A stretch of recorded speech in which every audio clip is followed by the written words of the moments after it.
এই তো সকাল সকাল বেরিয়ে গিয়েছিলাম একটু বাইরে অন্য কাজের জন্য। তারপর ওরা আবার একটু ঘোরাঘুরি করলো, কেনাকাটা করলো, আমার একটু কেনাকাটা ছিল।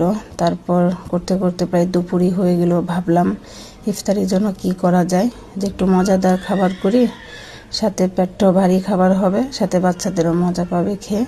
তাই ভাবলাম যে পিৎজা করি, পিৎজাটা তো সবাই পছন্দ করে। তাই তো আমি সেই সব কাজ টাজ গুছিয়ে তো পিৎজার খামিটা আগে করে নিলাম। আর এখানে সব কিছু আগেই রেডি করছি, চিকেন ভেজে নিলাম, সসেজ ভেজে নিলাম, সব কিছু রেডি করছি। তারপরে এই তো আমার মাই ডিয়ার বলতেছে এগুলো সব আমি আজকে করব, মানে বাকি কাজ সব গুছিয়ে দিলাম, এখন সে করবে। আল্লাহ জানে আগে কি বেকারির দোকানে কাম কাজ করছে কিনা, ভালো করে খোঁজ খবর তো নেই। যাই হোক, তারপরও কত সুন্দর করে সব কিছু সাজিয়ে গুছিয়ে দিল ওভেনে।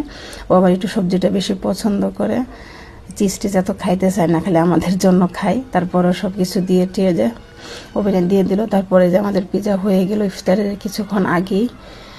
খেতে অনেক মজা হয়েছিল, আর রুটিটা একদম পারফেক্ট হয়েছে।